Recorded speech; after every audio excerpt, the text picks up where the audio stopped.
ذات ذی وقار اللہ رب العزت کی مقدس کتاب قرآن مجید کا 17واں پارہ سورہ الحج کی آیات بابرکات، جس میں اللہ رب العزت نے ارشاد فرمایا وَإِذْ بَوَّأْنَا لِإِبْرَاهِيمَ مَكَانَ الْبَيْتِ أَلَّا تُشْرِكْ بِي شَيْئًا، کہ جب ہم نے ابراہیم علیہ السلام کو بیت اللہ کی جگہ کے اوپر ٹھکانہ دیا اور ان کو یہ حکم دیا کہ اللہ تشرک بی شیئا، میرے ساتھ کسی کو شریک نہیں ٹھہرانا، وطہر بیتی للطائفین، میرے گھر کو طواف کرنے والوں کے لیے، یہاں پہ قیام کرنے والوں کے لیے، رکوع اور سجدہ کرنے والوں کے لیے صاف اور ستھرا کر دیجئے۔ وَأَذِّنْ فِي النَّاسِ بِالْحَجِّ يَأْتُوكَ رِجَالًا، اور لوگوں میں اعلان کیجئے کہ وہ یہاں کا حج کریں۔ جب آپ اعلان کریں گے تو یأتوک رجالا، لوگ آپ کے پاس پیدل بھی چل کے آئیں گے، وعلی کل ضامر، اور ہر طرح کی سواری کے اوپر سوار ہو کے آئیں گے، یأتین من کل فج عمیق، وہ ہر دور دراز کے کونے سے بھی وہ یہاں پہ آئیں گے، لیشہدوا منافع لہم، تاکہ اللہ رب العزت نے جو ان کے لیے فائدے وہاں پہ رکھے ہیں ان کو وہ سمیٹ سکیں، وَيَذْكُرُ اسْمَ اللَّهِ فِي أَيَّامٍ مَّعْلُومَاتٍ، اور تاکہ وہ اللہ کا نام لے سکیں معلوم دنوں میں وہ نام لے سکیں ہر اس چیز کے اوپر جو اللہ نے ان کو عطا کر رکھی ہے، اور جو پھر ان کے پاس مویشی ہیں ان کے اوپر وہ اللہ کا نام لیں، سو تم اس میں سے خود بھی کھاؤ اور تنگ دست فقیر اور محتاج کو بھی کھلاؤ۔ بحیثیت مسلمان شہادتین کے اقرار کے بعد جو سب سے پہلی چیز ایمان والوں کے اوپر لاگو ہوتی ہے، کلمہ پڑھ لینے کے بعد وہ نماز ہے، پھر اس کے بعد رمضان کے روزے ہیں، پھر اگر انسان مالی طور پہ مضبوط ہے، اس قدر صاحب حیثیت ہے کہ وہ شریعت کے مخصوص کردہ متعین کردہ نصاب کی حد تک پہنچ جاتا ہے، تو اس کے اوپر زکوٰۃ بھی لازم ہے، اور اس کے ساتھ ساتھ اگر وہ ایسی حیثیت تک پہنچ جاتا ہے کہ وہ بیت اللہ تک پہنچنے، وہاں پہ قیام کرنے، واپس آنے، اور اپنی غیر موجودگی میں اپنے گھر والوں کے لیے جتنے بھی اخراجات ہیں اگر وہ پورے کر سکتا ہے، تو پھر اس کے اوپر اسلام کا جو 5واں رکن ہے وہ لازم ہو جاتا ہے، جسے حج بیت اللہ کہا جاتا ہے۔ حضرت ابراہیم علیہ السلام، ان کو اللہ رب العزت نے خاص کر کے حکم دیا کہ آپ بیت اللہ کی تعمیر کریں۔ یاد رکھیے کائنات میں اس زمین کے اوپر سب سے پہلے جو اللہ کی عبادت کے لیے گھر تعمیر کیا گیا وہ بیت اللہ ہے، جو مکے کے اندر اللہ رب العزت نے سورہ آل عمران میں ارشاد فرمایا کہ ان اول بیت وضع للناس للذی ببکۃ مبارکا وہدی للعالمین، کہ سب سے پہلا وہ گھر جو لوگوں کے لیے بنایا گیا وہ وہی ہے جو مکہ یعنی مکہ کے اندر ہے، وہ بابرکت ہے اور لوگوں کے لیے ہدایت والا ہے۔ فیہ آیات بینات مقام ابراہیم، اللہ نے فرمایا کہ اس میں اللہ کی واضح آیات ہیں، جس طرح کہ مقام ابراہیم، ومن دخلہ کان آمنا، اور جو بھی اس گھر میں داخل ہو جاتا ہے وہ امن میں آ جاتا ہے۔ تو یہ بیت اللہ کی تعمیر، یہ کائنات میں سب سے پہلے اس کی تعمیر کی گئی، اللہ کی عبادت کے لیے گھر بنایا گیا۔ احادیث اور تاریخ کی کتابوں یہ معلوم پڑتا ہے کہ سب سے پہلے اس کی تعمیر فرشتوں نے کی، اور اس کے بعد دوسری تعمیر اس کی حضرت آدم علیہ السلام نے کی، اور اسی گھر کے آس پاس میدان عرفات میں حضرت آدم اور اماں حوا علیہ السلام کی ملاقات ہوئی تھی، جب ان کو جنت سے زمین میں بھیجا گیا۔ تو یہ گھر اس وقت تعمیر کیا گیا، اس کے بعد پھر حوادثات زمانہ، سیلابوں کی وجہ سے اس گھر کے جو دیواریں تھیں وہ گر چکی تھی، بنیادیں اور نشانات باقی تھے۔ ابراہیم علیہ السلام کا دور آتا ہے تو اللہ رب العزت نے پہلے یہ حکم دیا کہ اپنے شیرخوار بچے یعنی حضرت اسماعیل علیہ السلام اور اس کی والدہ کو اس مقام پہ چھوڑا گیا۔ آس پاس کچھ بھی نہیں تھا، پہاڑ تھے، زمین تھی تو اس قابل نہیں تھی کہ وہاں پہ کاشت کی جا سکے، اور آس پاس کوئی پانی کے اثرات وغیرہ بھی نہیں تھے، لیکن چونکہ اللہ کا حکم تھا، اللہ کے حکم کی تعمیل کرتے ہوئے ابراہیم علیہ السلام اپنی بیوی کو، اپنے بچے کو اس مقام پہ چھوڑ آئے اور چھوڑ کے واپس پلٹنے لگے۔ اہلیہ نے آواز دی کہ کیا آپ اپنی مرضی سے ہمیں چھوڑ کے جا رہے ہیں؟ یہ اللہ کا حکم ہے۔ ابراہیم علیہ السلام نے بغیر پیچھے مڑے فقط سر کے ہلانے سے تائید کی کہ یہ اللہ کا حکم ہے، تو پھر وہ بی بی کہنے لگی کہ اگر یہ اللہ کا حکم ہے تو اللہ ہمیں ضائع نہیں کرے گا۔ اس ایک جملے کے اندر اگر غور و فکر کیا جائے ہمارے لیے، ہمارے گھر والوں کے لیے، ماؤں بہنوں کے لیے اس بات میں بہت بڑا سبق ہے۔ ایک ایسا مقام جہاں پہ وہ تنے تنہا اپنے شیرخوار بچے کے پاس ہے، آس پاس کوئی آبادی بھی نہیں ہے، کوئی ایسی جگہ بھی نہیں ہے، یا پھر کوئی روزی روٹی کا بھی ایسا سہارا نہیں ہے کہ جو تھوڑا بہت محنت کر کے وہاں پہ اپنے اناج کا کوئی انتظام کر لیا جائے، لیکن وہاں پہ ایمان اس قدر مضبوط ہے کہ پوچھا کہ اللہ کا حکم ہے، کہا گیا اللہ کا حکم ہے، تو کہنے لگی کہ اگر یہ اللہ کا حکم ہے تو پھر اللہ ہمیں ضائع نہیں کرے گا۔ ہمارے ہاں تھوڑی سی کوئی پریشانی آ جائے، کوئی تھوڑی سی مصیبت آ جائے، آتی وہ اللہ کی جانب سے۔ بسا اوقات ہماری اپنی کمزوریاں، اپنی کوتاہیاں وہ زیادہ ہوتی ہیں، لیکن پھر بھی اگر اللہ کی طرف سے کوئی آزمائش آ جائے، اگر کہا جائے کہ اللہ کے حکم سے صبر کرنا چاہیے، تو دل نہیں مانتا، تسلیم نہیں کرتا، بحث و مباحثہ آگے سے شروع کر دیا جاتا ہے۔ تو یہ معاملہ نہیں ہونا چاہیے۔ اگر اللہ کی رضا کے لیے صبر کر لیا جائے، اگر اللہ کے حکم کو، اس کا حکم تسلیم کرتے ہوئے کچھ دیر صبر کر لیا جائے، تو اللہ رب العزت ایسا انسان کو جو وہ اجر عطا کرتا ہے کہ رہتی دنیا تک کے لیے اللہ رب العزت نے اس بی بی کے الفاظ، اس بی بی کی جتنی بھی محنت و مشقت تھی، وہ باقی رہتی دنیا تک کے لیے اللہ نے فرض قرار دے دی۔ اللہ کے حکم کو تسلیم کیا، جتنا ذاترہ ابراہیم علیہ السلام چھوڑ کے گئے تھے، جو پانی تھا وہ ختم ہو گیا، جو کھجوریں تھی وہ ختم ہو گئی، اب تلاش میں ادھر ادھر بھاگنے لگی، کبھی صفا پہاڑی کے اوپر، کبھی مروہ کے اوپر۔ تو اس ادا کو اللہ رب العزت نے حج اور عمرے کا لازمی رکن بنا دیا۔ اگر یہ نہیں کیا جائے گا تو عمرہ حج مکمل ہی نہیں۔ اللہ رب العزت کی جانب سے انعام ہوا، بچے نے جو ہے وہ پیاس کی وجہ سے زمین پہ ایڑیاں رگڑنا شروع کی، اللہ نے وہاں سے ایسا چشمہ جاری کیا کہ جو آج تک جس میں 1 انچ بھی کمی نہیں آ سکی، جس کا پانی آج تک مند نہیں ہو سکا، اگرچہ آج بہت بڑی بڑی طاقت اور موٹریں بھی لگا کے پانی کھینچتی ہیں، لیکن اس کے باوجود اس پانی کے اندر کمی نہیں آتی۔ تاثیر ایسی کہ وہاں پہ کوئی تاثیر اس طرح کی پوری دنیا میں کسی پانی میں نظر نہیں آتی۔ اللہ رب العزت کی جانب سے یہ انعامات اسی وقت ملتے ہیں کہ جب اللہ کی احکامات کے اوپر صبر کیا جائے۔ اب ایک تو یہ آزمائش تھی، اور دوسری آزمائش یہی بچہ جو شیرخوار اس بے آباد مقام کے اوپر، بے آب و گیا مقام کے اوپر جب چھوڑ دیا گیا، یہ بچہ جب چلنے پھرنے کے قابل ہوا، بھاگنے دوڑنے کے قابل ہوا، اللہ کی جانب سے ایک اور حکم آ گیا کہ اب اس بچے کو ذبح کر دیا جائے۔ ابراہیم علیہ السلام سے اللہ رب العزت نے ابراہیم علیہ السلام کی ایک صفت قرآن مجید میں بیان کیا کہ ان ابراہیم لحلیم اواہ منیب، کہ ابراہیم علیہ السلام بڑے بردبار تھے، غور و فکر کرنے والے، اللہ سے رجوع کرنے والے تھے۔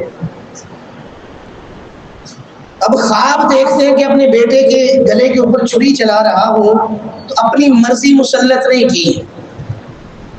اگرچہ یہ اللہ کا حکم تھا، پیغمبر تھے، جو چاہتے کرتے، لیکن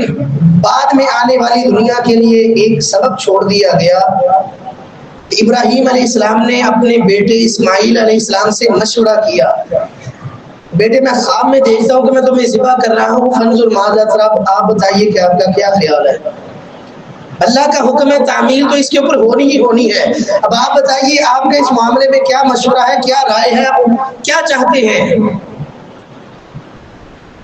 اب اسماعیل علیہ السلام بھی خون اور بیٹے تو ابراہیم علیہ السلام کے ہی تھے،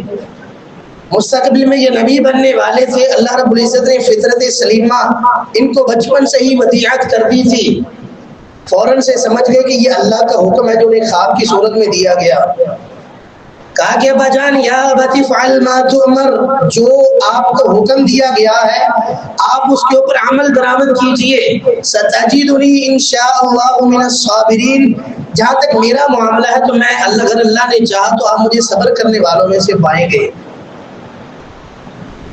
یہ دیکھیے جب اللہ کا حکم آ جاتا ہے پھر وہاں پہ اپنی مرضیاں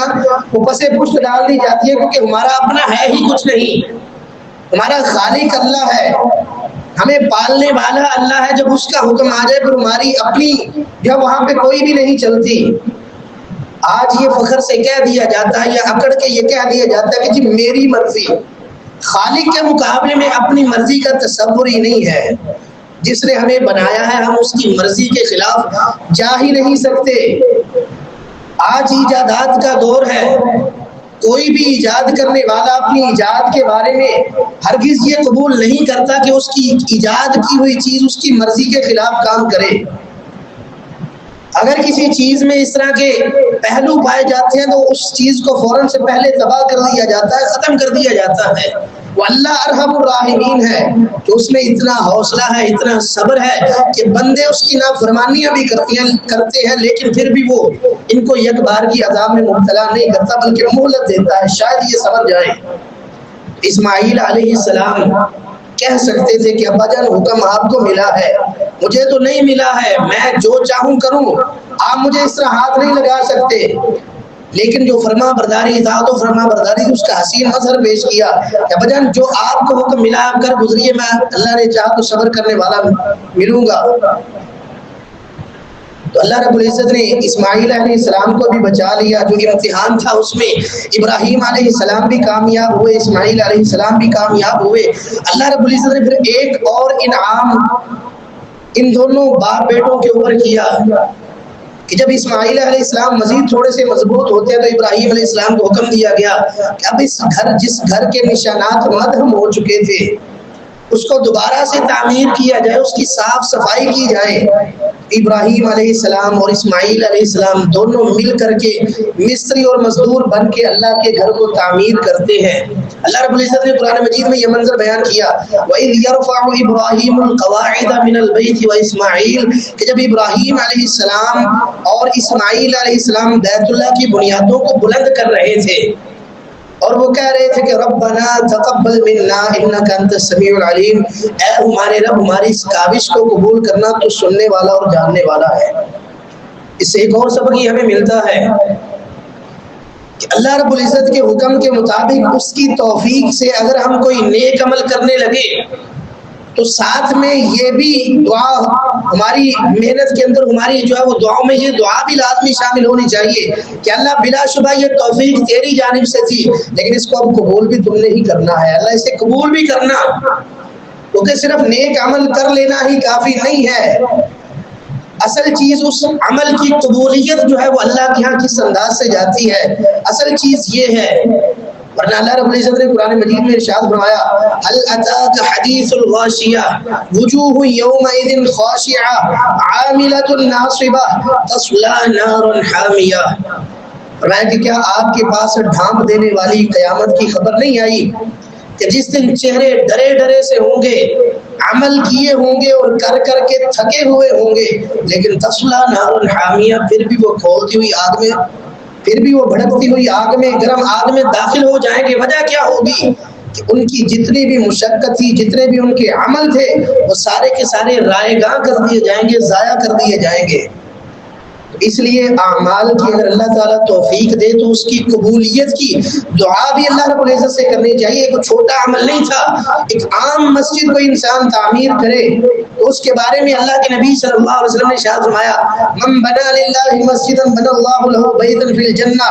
کہ جس نے اللہ کے لیے کوئی مسجد بنائی اللہ تعالیٰ اس کے لیے جنت میں گھر بنا دیتا ہے۔ ایک عام مسجد کی صفائی ستھرائی، اس کا خیال رکھنے کی فضیلت اللہ کے نبی صلی اللہ علیہ وسلم نے یہ بیان فرمایا کہ اذا رأیتم الرجل یتعاہد المسجد، جب تم دیکھو کہ کوئی آدمی مسجد کی خبر گیری رکھتا ہے فاشہدوا لہ بالایمان، تو پھر تم اس کے ایمان کی گواہی دیا کرو۔ ایک عام آدمی اللہ کے نبی صلی اللہ علیہ وسلم فرمایا کہ عرضت علی اجور امتی، میرے اوپر میری امت کے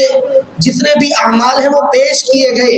حتی القضاء یخرجها الرجل من المسجد، حتیٰ کہ یہ عمل بھی میرے سامنے بڑا عظیم کر کے پیش کیا گیا کہ ایک آدمی مسجد سے فقط ایک کنکر ایک تنکا اٹھاتا ہے اور مسجد کی صفائی کی پیش نظر جو ہے وہ ایک تنکا اٹھا کے جو ہے وہ باہر پھینک دیتا ہے، تو فرمایا کہ یہ بھی اجر کی صورت میں میرے سامنے اس کو بھی پیش کیا گیا۔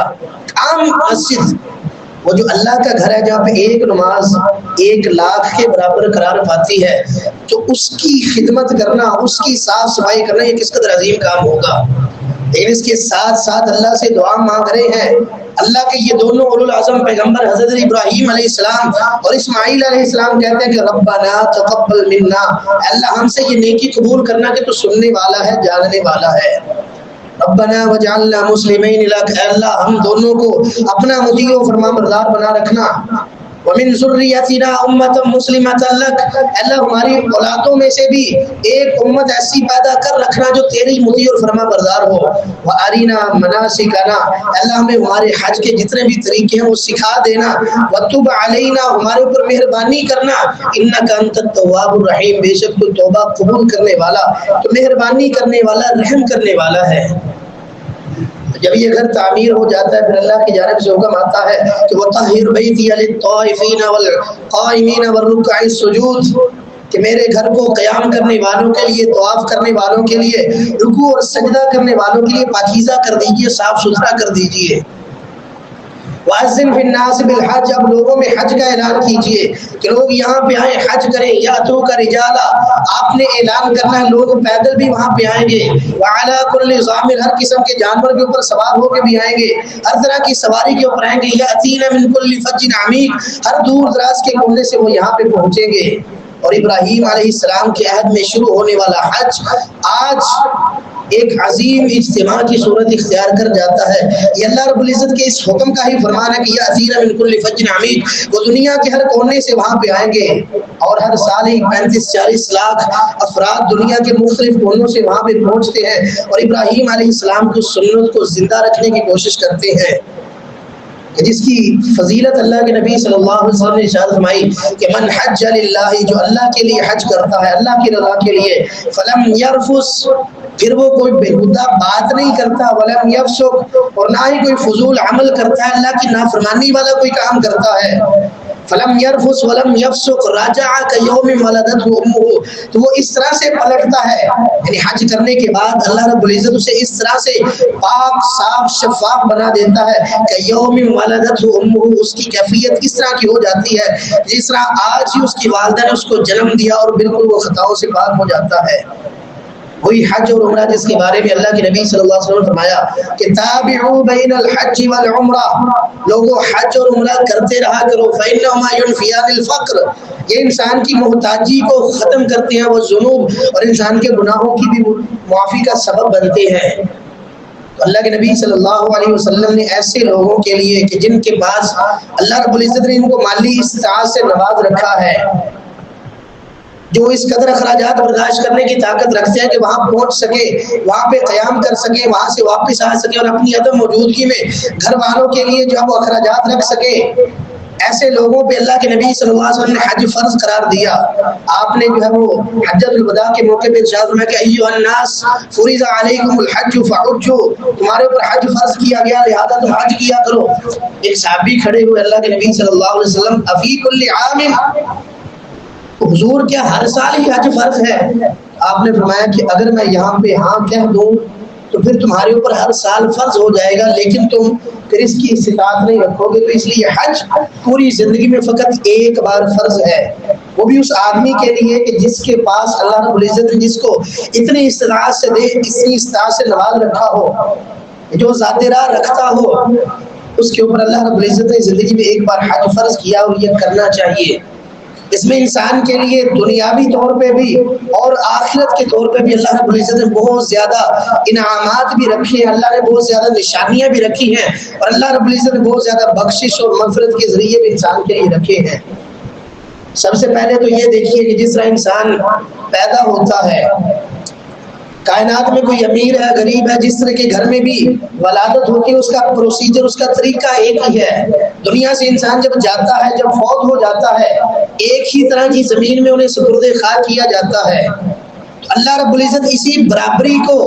اسی چیز کو انسانوں کے ذہن میں راسخ کرنے کے لیے کبھی اللہ رب العزت ہمیں 5 وقت کی نماز پڑھنے کا حکم دیتا ہے کہ یہاں کی صفوں کے اندر کوئی امتیاز نہیں ہے کہ یہ A کلاس لوگوں کے لیے، یہ B کے لیے، یہ C کے لیے، یا یہ فرسٹ کلاس لوگوں کے لیے، یہ اپر مڈل، یہ لوئر مڈل. اس طرح کی کوئی تقسیم اسلام نے شرعی احکامات کے اندر رکھی ہی نہیں. اسلام سب کو ایک جیسا دیکھنا چاہتا ہے. اس لیے اگر کوئی نماز پڑھ رہا ہے تو یہاں پہ کوئی تخصیص نہیں ہے کہ پہلی صف میں فلاں بندہ کھڑا ہو سکتا ہے، فلاں اتنی رقم رکھنے والا، یہ اتنے رینک والا بندہ کھڑا ہو سکتا ہے. یہ چیز اسلام کے اندر نہیں ہے. ایک دوسرے کو اپنے برابر سمجھنا، ایک جیسا سمجھنا، اسی بات کو ہمارے ذہنوں میں بٹھانے کے لیے اللہ نے نماز کو فرض قرار دیا کہ مسجد میں آ کے باجماعت نماز ادا کی جائے. اور اسی طرح جو حج کا معاملہ ہے یہ بھی انسان کو جہاں پہ دیگر بہت سے سبق سکھاتا ہے وہاں پہ یہ سبق بھی سکھاتا ہے کہ یہ اللہ کا گھر ہے، یہ اللہ کے احکامات کے اوپر عمل کرنا ہر ایک کے لیے ایک جیسا ہے. ایک جیسی چادریں ہیں کہ جن کے اندر سبھی نے جب وہ جن کو لپیٹ کے جنہوں نے حج کے ارکان ادا کرنے ہیں. ایک ہی میدان ہے جس کے اندر سب نے قیام کرنا ہے. آج سہولیات کا فرق آ چکا ہے. لوگ جس طرح کا پیکج لیتے ہیں اسی کے مطابق سہولیات ان کو دی جاتی ہے، لیکن جو عبادات ہیں، جو مناسک ہیں، وہ سب کے لیے ایک جیسے ہیں. وہ جو اگر ان کے اوپر عمل کریں گے تو ان کا حج درست ہوگا. اگر وہ اپنے پروٹوکول کو سمجھتے ہوئے ان سے باز رہیں گے تو پھر ان کا حج ادا نہیں ہو سکے گا، بلکہ اللہ کے یہاں وہ جب مزید جرمانوں کا جو وہ شکار ہو جائیں گے. اس لیے ان چیزوں کو سیکھنے کے لیے، سمجھنے کے لیے اللہ کے نبی صلی اللہ علیہ وسلم اپنی امت کو تلقین کیا کرتے تھے کہ لوگوں حج فرض کیا گیا ہے تو تم حج کیا کرو. اللہ رب العزت سے دعا ہے کہ اللہ تعالی ہمیں عمل کرنے کی توفیق عطا فرمائے. وما علینا الا البلاغ.